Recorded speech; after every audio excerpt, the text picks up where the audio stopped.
Welcome to Sri Lanka YouTube channel. Today recipe చిక్కుడుకాయ టమాటా curry అండి.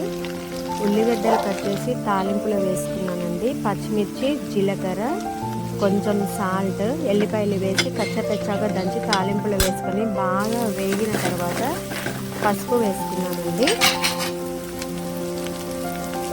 ఈ పసుపు కూడా మంచిగా కలర్ఫుల్గా కనిపిస్తుంది కదండి. ఇప్పుడు చిక్కుడుకాయలు కడిగి పక్కన పెట్టుకున్నవి యాడ్ చేస్తున్నానండి. లేత చిక్కుళ్ళు అండి.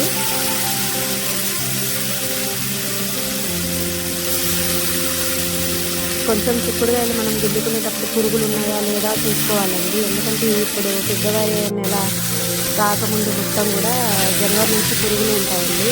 శుభ్రంగా గిల్లుకోవాలి. చిక్కుడుకాయలు లేతాయి కాబట్టి తొందరగా మ్యాగ్నెట్ అవుతుంది. చూడండి, పావు కేజీ చిక్కుడుకాయ అయితే 2 టమాటా తీసుకున్నానండి. సిమ్లో పెట్టే ఉడికించుకుంటున్నాను.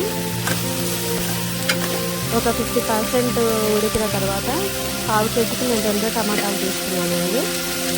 అయితే ఈ టమాటాలు కూడా యాడ్ చేసుకున్నాను. గరిటతో మాడకుండా తిప్పుకోవాలండి. సాల్ట్ కూడా వేసుకున్నానండి. అయితే దీంట్లో ఎండుకారం యూజ్ చేయట్లేదండి. పచ్చిమిర్చితో సరిపోతుంది. ఇంకా మూత పెట్టి ఒక 2 నిమిషాలు సిమ్లోనే పెట్టి ఉడికించుకుందామండి. చాలా తొందరగా అయిపోతుందండి, ఎందుకంటే చిక్కుడుకాయలు చాలా లేట్ అయ్యి. మూత పెట్టి సిమ్లో ఉడికించుకుందామండి. మళ్ళీ దీంట్లో వెల్లిపాయలు యాడ్ చేయాల్సిన అవసరం లేదండి. ఆల్రెడీ మనం పచ్చిమిర్చి అవన్నీ తొక్కి వేసుకున్నాం కాబట్టి.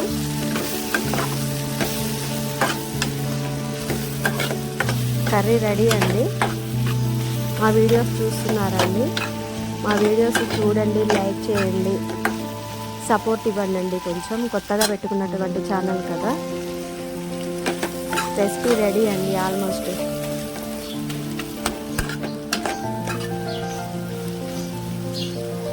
టుడే ఆలుగడ్డ ఫ్రై కూడా పెట్టానండి. అంటే రెగ్యులర్గా చేసే రకంగా కాకుండా వేరేగా రెసిపీ రెడీ చేసి పెట్టానండి. పోస్ట్ కూడా చేశాను. రెసిపీ రెడీ అయిపోయిందండి.